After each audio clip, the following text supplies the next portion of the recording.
อันมองนี้นิเทศบาลเด้อค่ะพี่น้องโบเป็นโรงแรมเด้อค่ะโบเป็นสวนอาหารเด้อค่ะเทศบาลค่ะเทศบาลเขาดินจ้าจังหวัดสุพรรณจ้าควบคุมงานด้วยท่านปลัดค่ะ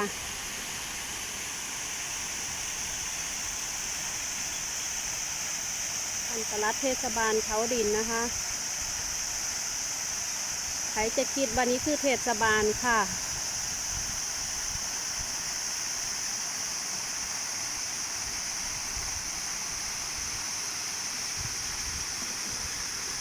มาคักพี่น้องมาคักงามคัก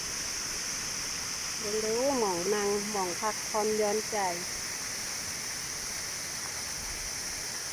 มีช่านเลยค่ะช่านตะไคร่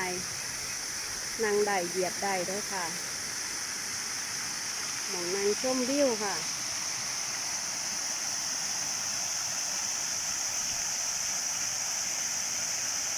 อันนี้จะเป็นผลงานของพ่ออำนวยด้วยค่ะได้รับแรงสนับสนุนจากพันปลัดเป็นชื่อว่าอีหยังบุจำบ่ได้คนรอหน้าตาดีใจก็ดีน้ำค่ะ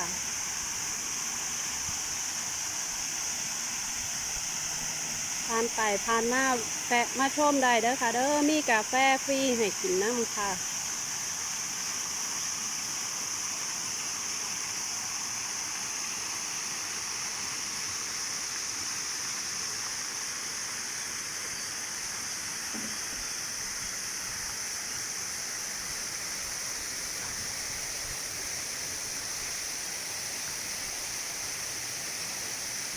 เอ๊ะทำอะไร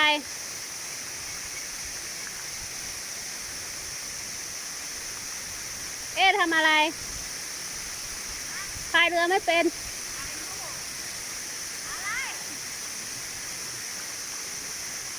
อันนี้หาทางกลับไม่ได้